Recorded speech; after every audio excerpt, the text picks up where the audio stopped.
Hi guys! Tuwing hapon niya po ay nagwo-walking kami ng aming alagang aso. Kaya lagi kong napapansin or kitang-kita ko talaga kung meron mang mga sitaw na pwede nang kunin. Kasi dito lang yan sa gilid ng karsada. Guys, kung natatandaan niyo po, dito po nagtanim yung uncle ko ng mga ampalaya.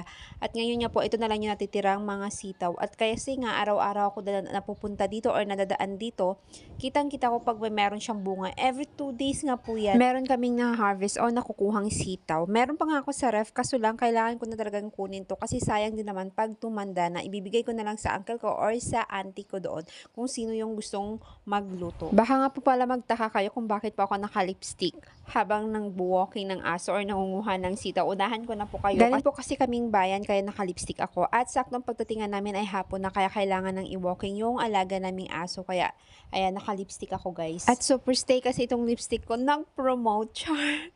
Hindi, super stay talaga siya kaya talagang matagal siya bago mawala sa lips ko. Pero talaga pag ako yung gumagamit ng lipstick guys, kahit hindi na ako mag-retouch kasi matagal mag-fade sa akin yung lipstick. Kahit nagtataka nga yung mga kapatid ko at friend ko, nagtatanong sila kung ano daw yung gamit ko. Kasi minsan magkakasama kami, tapos sila nagre-retouch ako.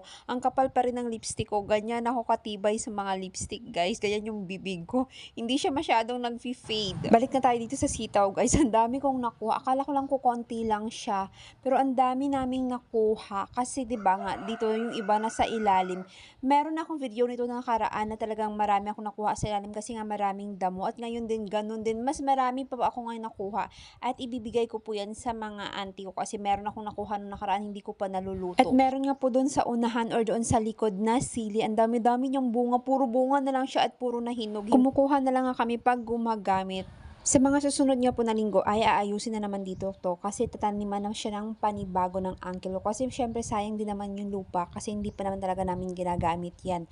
Kaya pwede pang taniman. Ayan yung nakuha namin guys. Alam mo, dami niyan. Meron pa yung mister kong hawak kasi siya yung andyan sa may gilid ng karsada yan. Binigay niya sa akin. Kaya ganyan kadami yung nakuha namin ngayon. Kaya dumoble pa yung nakuha, yung dami na nakuha namin. Pangsahog din to sa mga sinabawan na isda or pwede siya sa adobo. Kasi guys, dito sa palengke sa amin, 4 na pirasong sitaw ay 10 piso na po. Ganyan po dito sa amin.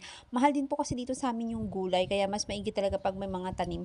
Buti na lang talaga masipag yung uncle ko magtanim. Kaya meron kaming laging libre. Pinapakuha nga lang din kami dito kasi baka daw